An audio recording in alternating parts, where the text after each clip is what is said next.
Hey guys, this side Vinesh Juneja welcomes you to this amazing YouTube channel of IBPS Hub. आप सभी का स्वागत है आपके अपने IBPS Hub YouTube channel पर. So let's get started. So guys, this is our biggest announcement and that is our official book of Master the Vocabulary is available for all of you and you can purchase this book by guys by paying 0 rupees. ये बिल्कुल free है आप सभी के लिए. बिल्कुल book को download कर सकते हो, लिंक डिस्क्रिप्शन में है. एंड इसके क्या स्पेशलिटीज हैं, क्या क्या इसके बेनिफिट्स हैं आप सभी के लिए मैं बता देता हूँ. 1000+ वोकैबुलरीज इसके अंदर मैंने कवर करी हैं और 90% वोकैबुलरी को मैंने नेमोनिक वे से प्रिपेयर करा है. नेमोनिक वे एक ऐसा वे है जो कि वोकैबुलरी को शॉर्टकट आइडिया से याद करवाता है. So that is very very beneficial for all of you. And अब तक 110+ स्टूडेंट्स इस बुक को खरीद चुके हैं and I have got reviews from them also that yes sir book बहुत ही ज़्यादा अच्छी है. हमें जो हमारी वोकैबुलरी सेक्शन वीक था उसमें हमारा अब सही में अच्छा हुआ है एक्चुअली. तो अगर आप वीक हो वोकैबुलरी में या स्ट्रगल कर रहे हो या आपको समझ नहीं आता वोकैबुलरी कैसे याद करें तो ये बुक बिल्कुल आपके लिए बेस्ट है गाइस, फ्री में. ठीक है ना, लिंक डिस्क्रिप्शन में है, आप वहां से डाउनलोड कर सकते हैं. और गाइस अगर आप अब जीके की तैयारी करने लगे हो, जैसे कि आपका एसबीआई प्री प्रीलिम्स और ये सब ओवर होने वाले हैं and IBPS PO, IBPS clerk, IBPS RRB clerk PO, ये सारे एग्जाम मेंस होने हैं जनवरी के एंडिंग में और फरवरी के एंडिंग तक है बिल्कुल. तो अगर आप जीके की तैयारी कर रहे हो एंड आपको पता है कि जीके आपका वीक सेक्शन है और कहाँ से पढ़ूं आपको कुछ आइडिया नहीं है, तो अफेयर्स क्लाउड एक नया सब्सक्रिप्शन मोड लेके आया है and that is the subscription mode of the current affairs 2020 plan. जनवरी से दिसंबर का पूरा ये प्लान रहेगा. इसके अंदर आपको क्या क्या मिलेगा तो बता देता हूँ आपको. बायलैंग्वेज मिलेगा, एक तो इंग्लिश हिंदी दोनों में. और इसके अंदर क्या क्या चीजें रहेंगी, बैंकिंग अवेयरनेस रहेगा बच्चों, स्टैटिक अवेयरनेस रहेगा, करंट अफेयर्स भी रहेंगी एंड आपके मिसलेनियस टॉपिक जो होते हैं इन तीनों के अलावा वो भी इसके अंदर रहेंगी.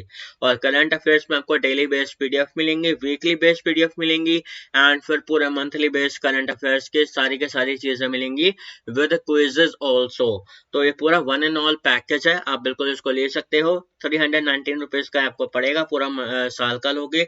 अगर आप 6 महीने का ले रहे हो जुलाई से दिसंबर का तो 199 रुपीज का पड़ेगा. और अगर आप वो लेते हैं तो आपको IBPS हब 10 लगाना है. दोनों में लगा सकते हो, दोनों प्लान में IBPS हब 10 इस कूपन को लगा के आपको 10% का डिस्काउंट मिलेगा बच्चों. और आपका 280 का पड़ जाएगा और ये आपका 180 का पड़ेगा. तो आप बिल्कुल खरीद सकते हैं, लिंक डिस्क्रिप्शन में है, उसी लिंक से आपको जाके परचेज करना है. और नीचे ही आपको मैंने दे रखा है लिंक कोड का कि कोड क्या लगाना है. ठीक है, तो अब हम आते हैं बच्चों, थर्ड एंड फोर्थ शिफ्ट हो चुकी है, उसका फुल एनालिसिस अब आएगा आपके सामने कि SBI PO prelims exam analysis third and fourth shift कैसी आई, कितने आपको अटेम्प्ट करने चाहिए थे, क्या पेपर में रहा, फर्स्ट और सेकंड शिफ्ट में कितना इसमें चेंज देखने को मिला. ठीक है, तो अब हम आते हैं इंग्लिश का एनालिसिस क्या रहा. थर्ड शिफ्ट में रीडिंग कॉम्प्रिहेंशन देखने को मिला, 7 से 8 क्वेश्चन थे और इसमें मेंटल एबिलिटी या मेंटल स्ट्रेस वर्क को लेके कितना होता है उसके ऊपर बातें हो रही थी. पूरा आरसी था उसके ऊपर. और अजीब बात यह है कि ये 3 वोकैब के क्वेश्चन मिले जो कि अनएक्सपेक्टेड था. तो यहाँ पे बच्चे स्कोर कर गए होंगे अगर उन्होंने वोकैबुलरी सेक्शन को अच्छा कर रखा था. और यहाँ पे 5 से 6 क्वेश्चन जो भी आपके थे रीडिंग कॉम्प्रिहेंशन के, उसमें से 2 से 3 इनडायरेक्ट थे. अगर आपने उनमें से एक भी करा हो तो आपके आराम से 7 में से 8 क्वेश्चन थे तो आपके आराम से 6 क्वेश्चन बन सकते थे. ठीक है, बिकॉज टॉपिक बहुत इजी था, मेंटल एबिलिटी, मेंटल स्ट्रेस क्या होता है वर्क से रिलेटेड. और पैराजम्बल आया था आपका, 5 क्वेश्चन थे, बहुत ही इजी था. बट ये एक बात ये थी कि ओल्ड पैराजम्बल था, that's why it was very not so much easy. But हाँ, टॉपिक क्या था, टेक्नोलॉजी का टॉपिक था बच्चों. और बिल्कुल आप आराम से कर सकते थे, 3 नंबर आपके पक्का हो सकते थे अगर आपने पहला और एंडिंग और मिडल वाला निकाल लिया हो. ठीक है, तो डबल फिलर्स बहुत ही इजी थे, 5 क्वेश्चन बिल्कुल आपके पक्के हो सकते थे. नहीं तो आप कम से कम 4 नंबर तो पक्के कर ही सकते थे. एरर डिटेक्शन में 5 क्वेश्चन देखने को मिले. ओल्ड पैटर्न था. अब ओल्ड पैटर्न का मतलब क्या है कि एक ही सेंटेंस को 5 पार्ट्स में ऐसे करके डिवाइड करके दे रखा है और आपको बताना है कि कौन सा एक सेंटेंस है, कौन सा ऑप्शन में एक सेंटेंस के एक अंदर वर्ड है जो कि गलत है. तो इसलिए थोड़ा टाइम टेकिंग हो जाता है, बट इसलिए मैं कहूँगा ये वाला थोड़ा इजी टू मॉडरेट रहा बच्चों. ठीक है, और आपका ये सेंटेंस इम्प्रूवमेंट भी देखने को मिला और ये थोड़ा इजी रहा, इजी टू मॉडरेट ही कहूँगा मैं. तो इसके 4 क्वेश्चन थे, आराम से आप 3 क्वेश्चन कर सकते थे। तो आपने अगर इंग्लिश में 22 से 24 क्वेश्चन अटेम्प्ट करे हैं 90% एक्यूरेसी के साथ भी, तो बहुत ही बढ़िया है। अब ये 90% एक्यूरेसी कैसे ही, एरर डिटेक्शन का आपको बिल्कुल पता होना चाहिए, सेंटेंस इंप्रूवमेंट का आपको बिल्कुल पता होना चाहिए। अगर आपकी ग्रामर पे पकड़ है, टेंसेस पे पकड़ है, तो डबल फिलर बिल्कुल सही हो सकते हैं, पैरा जमल में गड़बड़ी हो सकती है और रीडिंग कॉम्प्रिहेंशन में हल्का फुल्का हम छोड़ सकते हैं। बाकी देखा जाए तो डबल फिलर में एक दो क्वेश्चन अगर मुश्किल है तो आप उसको छोड़ सकते हैं। एरर डिटेक्शन में भी अगर आपने एक दो क्वेश्चन छोड़े हैं तो कोई दिक्कत नहीं है। बाकी sentence improvement was the easiest among them, ठीक है ना। तो इसलिए इसका इतना अटेम्प्ट बनता है 22 से 24। अब हम आते हैं क्वांट पे कि क्वांट का क्या हाल रहा। तो इसमें दो डीआई के सेट थे और एक एस्लेट का था। वही मैंने कहा है, इन्होंने नया प्रचलन ले आए हैं। पहले 2 सेट देते थे, अब 3 देने लग गए हैं। और ये बहुत ही मुश्किल वाली बात है बच्चों के लिए, बिकॉज अगर वो इतना कैलकुलेटिव डीआई करेंगे तो कुछ टाइम कहाँ मिलेगा उनको और क्वेश्चंस को अटेम्प्ट करने का। ये चीज गलत है, but let's see what happens. तो 2 डीआई के सेट मिले आपको। पहले 10 क्वेश्चन के प्रॉपर, एक टैबुलर ग्राफ था और एक पाई चार्ट के ऊपर था। और जो पाई चार्ट था उसमें बॉयज एंड गर्ल्स के ऊपर कोई रिलेटेड डाटा दे रखा था। एंड एक एस्लेट डीआई थी, मुझे पता नहीं चला उसके ऊपर मतलब कौन से टॉपिक के ऊपर थी, बट यही था, कैलकुलेटिव रही हैं तीनों चीजें। मैं इजी नहीं कहूंगा, इजी टू मॉडरेट भी नहीं कहूंगा, मॉडरेट ही कहलाया जाएगा मैथ्स, ठीक है। मैथ्स में डीआई आपकी मॉडरेट आई थी और आपके 10 क्वेश्चन अरिथमेटिक के थे, लेंथी थे, कैलकुलेटिव थे।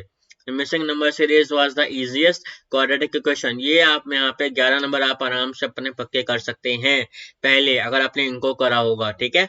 बाद में आप अगर कैसलेट डीआई को भी छोड़ दे तो 10 में से आप 6 या 7 नंबर आराम से ला सकते थे, तो 17 नंबर आपके ऐसे पक्के हो गए। तो अगर आपने अरिथमेटिक में 5 क्वेश्चन भी करे हों तो आपके कम से कम 22 से 26 अटेम्प्ट आराम से सेफ अटेम्प्ट बन सकते हैं क्वांट के अंदर बच्चों। एंड मैं कहूंगा कि क्वांट इस बार थोड़ी मॉडरेट आई थी सच में। और अब हम आते हैं रीजनिंग में फुल एनालिसिस क्या रहा। पजल्स पहले देख लेते हैं। Linear based north and south देखने को मिला। लीनियर बेस्ड है, नॉर्थ साउथ अननोन डायरेक्शन है, इसका मतलब ये था, ठीक है ना बच्चों। और 8 पर्सन थे, बिठाने थे बस, और कोई साथ में वेरिएबल नहीं था, तो मैं इसको इजी टू मॉडरेट के अंदर कहलाऊंगा। ऑर्डर रैंकिंग था, 6 person with 6 fruits they like, मतलब ये था कि 6 पर्सन बैठे हुए हैं और 1 2 3 4 5 6 ऐसे था, और आपको बस उनका रैंक लगाना था कि जिसको जौन सा फ्रूट है, ठीक है ना, लाइक फ्लोर बेस्ड। तो ये इजी था, मैं कहूंगा इजी टू मॉडरेट कह लो। चलो, इनडायरेक्ट इन्फॉर्मेशन ज्यादा इसके अंदर दे रखी थी मुझे, जैसे बच्चों से पता चला, तो इसलिए ये हल्का से इजी टू मॉडरेट था, बाकी वैसे ठीक था। और अब circular base puzzle, 9 person having inside facing, मतलब क्या है इसका, इनसाइड फेस कर रहे हैं 9 पर्सन। 8 पर्सन हमने सुना है कि 8 पर्सन होते हैं, बट पहली बार देखने को मिला कि 9 पर्सन हैं। तो that was somehow very tricky about that question, तो इसलिए हल्का सा मॉडरेट और ये गया, बिकॉज इसके अंदर इनडायरेक्ट इन्फॉर्मेशन थी अच्छी खासी, इसलिए थोड़ी बच्चों को दिक्कतें हुई हैं। तो इसलिए हल्का सा अगर आपने इसको छोड़ा हो तो ज्यादा बेहतर है, कोई दिक्कत नहीं है। और मॉडरेट गया। क्लासिफिकेशन बेस्ड एक पजल आया, 8 पर्सन है, 3 डिपार्टमेंट में बैठानी है, 3 डिपार्टमेंट है, मैंने जैसे आपको बताया था सेकंड शिफ्ट में आई थी 3 डिपार्टमेंट, और 9 पर्सन थे, इसमें 8 पर्सन थे, और आपको एक और वेरिएबल दिया गया था। तो अब आपको यहाँ पे चूज करना था, या तो आप थर्ड वाली पजल करो या फोर्थ वाली। अगर आपने दोनों में से कोई भी एक करी है तो बहुत ही बढ़िया, बिकॉज यहाँ पे आपके आराम से नंबर बन सकते थे, कोई बड़ी बात नहीं है, ठीक है। और सिलोगिज्म के 4 क्वेश्चन मिले, बहुत ही बढ़िया, बोनस पॉइंट था, बिल्कुल पक्के हो सकते थे चारों नंबर आपके। कोडिंग डिकोडिंग देखने को मिली है, सबसे बड़ी बात अब तक की, कोडिंग डिकोडिंग फर्स्ट और सेकंड शिफ्ट में बिल्कुल देखने को मिली ही नहीं थी यार। और यहाँ पे अब आपको मिल गया है बोनस पॉइंट 4 और 5 नंबर पूरे पक्के करने का, तो ये बिल्कुल आपके नंबर पूरे पक्के हो सकते थे। डायरेक्शन क्वेश्चन 3 क्वेश्चन थे, इजी टू मॉडरेट था, कोई बड़ी बात नहीं थी। ब्लड रिलेशन के ऊपर एक क्वेश्चन था, और ऑर्डर रैंकिंग पे 6 पर्सन है, डिफरेंट एजेस है, और उसके ऊपर बस ऑर्डर रैंकिंग करना था कि कौन से सबसे ज्यादा बड़ा है, बस ऐसी अरेंजमेंट था। तो इसीलिए मैं कहूंगा रीजनिंग में इन 2 पजल्स को छोड़ के बाकी सब कुछ इजी था। तो इसीलिए अगर आपने 27 मिनिमम अटेम्प्ट करे हैं इन रीजनिंग, मैक्सिमम मैं कहूंगा 25 से 28 तक आपने करे हैं अटेम्प्ट, तो बहुत ही बढ़िया है। You have done a very great job guys. तो अब हम आते हैं क्वांट का एनालिसिस फोर्थ शिफ्ट में कैसा रहा, क्या क्या चीजें आई। दो डीआई के सेट देखने को मिले एज यूजुअल, टेबलर और बार ग्राफ, जिसमें टेबलर में कैलकुलेटिव था, उसमें जो भी डाटा था वो मुझे पता नहीं चला अब तक, बट उसमें क्या था, टेबलर वाली में परसेंटेज और वो एवरेज वाले क्वेश्चन ज्यादा पूछे गए थे। मतलब आपको पूरे तरीके से डाटा को समझना था एंड आपको आंसर निकालने में टाइम लग रहा था, इसलिए थोड़ा कैलकुलेटिव हो गया। बायोग्राफ थोड़ा इजी रहा, कोई बड़ी दिक्कत नहीं है उसमें। और मिसिंग नंबर सीरीज आपको देखने को मिली इस बार। 5 नंबर बिल्कुल आसान बोल बहुत ही आसान थे। अप्रोक्सीमेशन देखने को मिला। अगर आपने इसमें देखा हो क्वांट में यहाँ पे अप्रोक्सीमेशन था ही नहीं, सीधा quadratic, missing number series, TNDI। अब इन्होंने फोर्थ शिफ्ट में क्या करा, यहाँ पे ये इन्होंने ये हाल कर दिया कि भैया मिसिंग नंबर सीरीज दे दी है और अप्रोक्सीमेशन भी दे दिया, यहाँ पे जितना स्कोर कर सकते हो पहले कर लो, काम खत्म। और अप्रोक्सीमेशन बिल्कुल बहुत ही 5 नंबर इजी थे, आराम से बन सकते थे। अब यहाँ पे जो 10 से 12 अरिथमेटिक के क्वेश्चन है, यहाँ पे आपको चूज करना था जो जोन से आपको टॉपिक आते हैं, जिस जिस टॉपिक के अंदर आपकी अच्छी पकड़ है, जैसे कि प्रॉफिट एंड लॉस हो गया, परसेंटेज हो गया, एज हो गया, पार्टनरशिप हो गया, और टाइम एंड डिस्टेंस हो गया, ट्रेन्स हो गया। अगर आपके ये 5-6 टॉपिक्स अच्छे हैं तो इनके ऊपर आराम से आप 5 क्वेश्चन कर सकते थे। हालांकि ये इस बार कैलकुलेटिव रहा अच्छा खासा, तो इसलिए मॉडरेट नहीं गया आपका, इजी टू मॉडरेट गया फोर्थ शिफ्ट के अंदर क्वांट, तो इसलिए थर्ड शिफ्ट में मॉडरेट गया था, फोर्थ शिफ्ट में मॉडरेट नहीं गया। तो that was the change about that. And approximation देखने को मिला जो कि थर्ड शिफ्ट में देखने को मिला ही नहीं। तो यहाँ पे आपको ये बोनस पॉइंट थे। अगर आपने इनमें से कोई भी एक DI पकड़ लिए तो 15 नंबर आपके यहाँ पे पूरे पक्के हो गए। और अगर आपने इसमें से 2 या 3 क्वेश्चन में कर लिए तो 18 नंबर। और यहाँ पे अगर आपने 5 या 6 भी क्वेश्चन कर लिए तो 24 नंबर आपके आराम से बनते ही हैं। तो 24 अटेम्प्ट आपके अगर इंक्वांट में है तो बहुत ही बढ़िया। तो गाइस अब हम आते हैं इंग्लिश का full analysis in fourth shift में, ठीक है। रीडिंग कॉम्प्रिहेंशन देखने को मिला, ग्लोबल वार्मिंग, पोल्यूशन कैसे हो रही है, एनवायरमेंट का क्या फर्क पड़ रहा है, इसके ऊपर बातें हो रही थी। उसके अंदर 5 से 6 क्वेश्चन थे, ज्यादा देखने को नहीं मिले। मुझे कई बच्चों ने बताया सिर्फ 7 क्वेश्चन थे, तो मैं 7 क्वेश्चन लेकर चल रहा हूँ, जिसके अंदर आपके 2 वोकैबुलरी के क्वेश्चन थे और 5 क्वेश्चन आपके नॉर्मल थे, ठीक है। क्लोजनेस देखने को मिला, वर्क कल्चर के ऊपर था, वर्क कल्चर का क्या फर्क पड़ता है मैन और वुमेन के ऊपर, यही बातें हो रही थी। 5 क्वेश्चन थे, इजी डुएबल थे। और एरर डिटेक्शन के क्वेश्चन मिले 4 से 5 क्वेश्चन। एंड इसका लेवल जो था वो इजी था, न्यू पैटर्न था। अब एरर डिटेक्शन में नया पैटर्न क्या है भैया, एक की पूरी लाइन दे दी, उसके अंदर आपको बोल्ड पार्ट निकालना है, सॉरी बोल्ड पार्ट नहीं, आपको बताना है कि कौन से में एरर है, ठीक है ना। तो ये न्यू एरर है, न्यू पैटर्न है एक्चुअली, तो इसलिए थोड़ा इजी रहा। एंड फ्रेजल यूसेज यहाँ पे थोड़ी इन्होंने गड़बड़ी कर दी हल्का सा। पहले इडियम्स एंड फ्रेजेस लाए, है ना, अब ये फ्रेजल यूसेज लाए, ये थोड़ा करना चाहते हैं मुश्किल, बट वही है ना, अलग अलग चीजें ला के मुश्किल कर सकते हैं, उन्होंने वही करा है। फ्रेजल यूसेज का मतलब यहाँ पे क्या था, एक फ्रेज दे दिया और बता दिया कि इसका मतलब किस सेंटेंस में सही तरीके से निकल के आ रहा है, ठीक है ना। तो इसलिए आपका यहाँ पे थोड़ा इजी हो गया था, ज्यादा मुश्किल नहीं रहा। सिंगल फिलर देखने को मिले भैया, बार बार डबल फिलर मिले थे, इन्होंने इस बार इंग्लिश को थोड़ा इजी करने के लिए सोचा और वही कर दिया, इजी कर दिया, तो बहुत ही सही। सेंटेंस रीअरेंजमेंट देखने को मिला, वही जो आपको एक ही लाइन में दे रखा होता है ऐसे पैरा जम्बल की तरह, वो आपको देखने को मिल गया। 4 नंबर बिल्कुल आपके पक्के हो सकते थे। सेंटेंस इम्प्रूवमेंट में मिल गया, लो ग्रामर के ऊपर उन्होंने ज्यादा फोकस किया वोकैबुलरी से ज्यादा। तो यहाँ पे अगर अपने ग्रामर पे आपकी अच्छी पकड़ थी तो यहाँ पे आपका नंबर पूरे अच्छे तरीके से पक्के हो सकते थे। सेंटेंस इम्प्रूवमेंट के 3 क्वेश्चन मिले एंड आराम से तीनों क्वेश्चन बन सकते थे। तो अगर आपने 24 से 26, मैं कहूंगा चलो 25 कर लो यार, 25 अटेम्प्ट भी करे हैं अगर आपने इंग्लिश में, वो भी 90% एक्यूरेसी के साथ, तो मैं कहूंगा बहुत ही बढ़िया।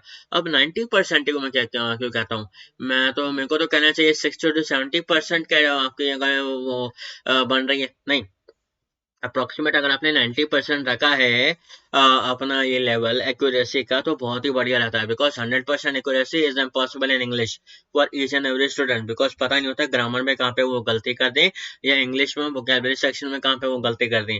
तो इसलिए मैं 90% एक्यूरेसी लेकर चलता हूँ कि आपने इतनी अच्छी पढ़ाई करी है कि आप 90% आराम से स्कोर कर लेते हैं, ठीक है। तो इसलिए आपने अगर इतना करा हो तो आपके आराम से 25 नंबर बनते हैं, इसमें भी कोई बड़ी बात नहीं है। अब हम आते हैं रीजनिंग में। यहाँ पे जो ये सब कुछ इतना इजी लिखा हुआ एक एक लाइनर में, इससे डबल मुश्किल था। Reasoning section was the toughest in the whole day, मतलब पूरे दिन में सबसे टफेस्ट शिफ्ट में फोर्थ शिफ्ट में जो था, फोर्थ शिफ्ट को यही कहते हैं यार, वो या तो इजी रख देंगे या सीधा हार्ड, खत्म कहानी, एक सेट को। उससे क्या होता है, बच्चों का नंबर ऑफ अटेम्प्ट कम होते हैं। तो यही दिक्कतें हुई, और मैंने बहुत यूट्यूब चैनल्स पे भी देखा कि बच्चे बता रहे थे सर मेरे तो 58 हुए, किसी के 60 हुए, किसी के 65 भी नहीं बन पाए। तो मैं कहूंगा बिकॉज अगर इतने बच्चे इतने वोट कर रहे हैं, वहां पे बता रहे हैं कितने के नंबर ऑफ अटेम्प्ट कम हुए, तो that was the main reason, because reasoning में पजल्स लेंदी आई हैं। दिक्कत यहाँ पे आ गई, यहाँ पे इनडायरेक्ट इन्फॉर्मेशन भी थी और साथ ही साथ में बड़ा लंबा खींचा हुआ था इन्होंने। और यहाँ पे पहले पजल देख लो कौन सी थी, बॉक्स बेस्ड पजल थी जिसमें 6 बॉक्स थे, एक कलर के साथ एक और वेरिएबल, तो ये हल्का सा मॉडरेट ज्यादा हो गया। और parallel row, north and south row 10% की थी, तो इसलिए इसको इजी टू मॉडरेट रखेंगे, ये डुएबल थी, बाकी ये डुएबल बिल्कुल नहीं थी। फ्लैट एंड फ्लोर बेस्ड था, 5 फ्लोर और 2 फ्लैट है। इसमें क्या था, 4 फ्लोर और 2 फ्लैट होते थे, तो उन्होंने चीज बदल दी, तो 5 फ्लोर एंड 2 फ्लैट्स कर दिए, तो इसलिए यहाँ पे 10% होगा, जिसको बिठाना बेहद ही मुश्किल था। इसीलिए ये चीज क्वेश्चन, और ये क्वेश्चन आपका पर्टिकुलरली हो गया थोड़ा सा ज्यादा मॉडरेट लेवल पे, ठीक है। ईयर बेस्ड पजल लॉजिक, इन्होंने बिल्कुल रीजनिंग की ऐसे की तैसी कर दी। एसबीआई पीओ ने, एसबीआई ने सही में आज फोर्थ शिफ्ट में कर दिया बहुत बड़ा कांड। ईयर बेस्ड पजल दे दी जो कि पहली, दूसरी और तीसरी शिफ्ट में देखने को मिली नहीं, नामो निशान नहीं था। ईयर बेस्ड पजल आ गई, जिसने इस पजल्स की प्रैक्टिस नहीं करी थी वो ये क्वेश्चन बिल्कुल नहीं कर पाया होगा, इन्हीं दो पजल के साथ वो अटेम्प्ट कर पाया होगा, या ये, ठीक है ना। बिकॉज अगर अगर उसने ये करा है इसको छोड़ के, तो वो मूर्ख है, बिकॉज ये क्वेश्चन जल्दी हो सकता था। तो अगर आपने 10 क्वेश्चन करे पजल में से, तो मैं कहूंगा ठीक है यार, इससे ज्यादा कुछ और बेटर हो भी नहीं सकता था, बिकॉज आपको अल्टीमेटली 20 मिनट ही मिलते हैं, ठीक है ना। और कोडिंग डिकोडिंग के 5 क्वेश्चन था, यहाँ पे उन्होंने थोड़ा मक्खन लगा दिया, यहाँ पे थोड़ा इजी लेवल करके दे दिया। कोडिंग डिकोडिंग के चाइनीज डिकोडिंग थी, आसान से बन सकती थी। डायरेक्शन क्वेश्चन था, एक क्वेश्चन मिला, कोई बड़ी बात नहीं है, आराम से डुएबल था। ब्लड रिलेशन इजी था। इनइक्वालिटी 2 से 3 क्वेश्चन मिले, बिल्कुल देखने को इजी थे। सिलोगिज्म नहीं मिला, अल्फा न्यूमेरिकल नहीं मिला, तो ये पूरी चीजें इसमें रही। अगर आपने वो 10 क्वेश्चन छोड़े हैं पजल्स के, तो मैं कहूंगा आपके 20 से 25 अटेम्प्ट अगर हैं तो बहुत ही बढ़िया है, बिकॉज इतने ही अटेम्प्ट रहे हैं भैया, मुझे पता है रियल, जो मुझे पता है चला है क्यूरेसी का बच्चों का, और लेवल जो था फोर्थ शिफ्ट का बहुत ही अजीब था। तो ओवरऑल उन्होंने हौच मौच मचा रखी है, मिक्स लेवल दे रहे हैं, मिक्स क्वेश्चन दे रहे हैं, पूरे चारों शिफ्ट को मिला के यही सुनने को मिला है, ठीक है ना। तो अगर आपने 20 से 25 क्वेश्चन अटेम्प्ट करेंगे रीजनिंग में, तो बहुत ही बढ़िया, कोई दिक्कत नहीं है। तो गाइस थैंक्स फॉर वाचिंग, अगर आपको ये सेशन अच्छा लगा लाइक करना मत भूलना, कमेंट करना, आप कोई भी कमेंट करना चाहते हो कमेंट्स ऑन है, बिल्कुल आप कमेंट कर सकते हैं, कोई भी आपकी क्वेरी हो I will reply to your queries as soon as possible. Share करो सेशन को अपने दोस्तों के साथ, and do not forget to hit the subscribe button guys. अगर आपको सेशन सही में अच्छा लगा हो, इन्फॉर्मेटिव लगा हो, तो सब्सक्राइब करना बनता है यारों, ठीक है। एंड अगर आपकी कोई भी क्वेरी हो, आप मेरे साथ ये फेसबुक पेज पर जुड़ सकते हैं, ये मेरा खुद का फेसबुक पेज है www.facebook.com/IBPSHub, यहाँ पे आइए, मैसेज करिए, I will reply to your queries as soon as possible, okay guys. And all the best, जिनका भी एग्जाम कल 5 जनवरी को है, मैं बिल्कुल रिव्यूज लाऊंगा, जो 6 जनवरी को पेपर है उनके लिए बिल्कुल लाऊंगा, do not worry. And all the best, I wish you all the best guys. ध्यान रखना, फोकस तरीके से क्वेश्चन को चूज करने का एक तरीका होता है, उसको ध्यान में रखना। अगर syllogism and inequality, Chinese coding decoding, blood relation, direction question दे रखे, तो उनको पहले निपटा लो, उसके बाद पजल्स पे जाओ, और पजल्स में भी वो देखो जिसके आपने ज्यादा प्रैक्टिस करी हो।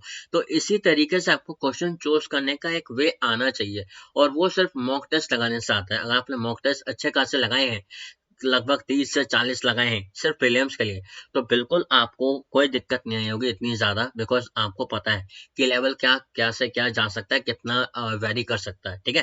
सो do take care of your health and of your parents also, bye bye, take care.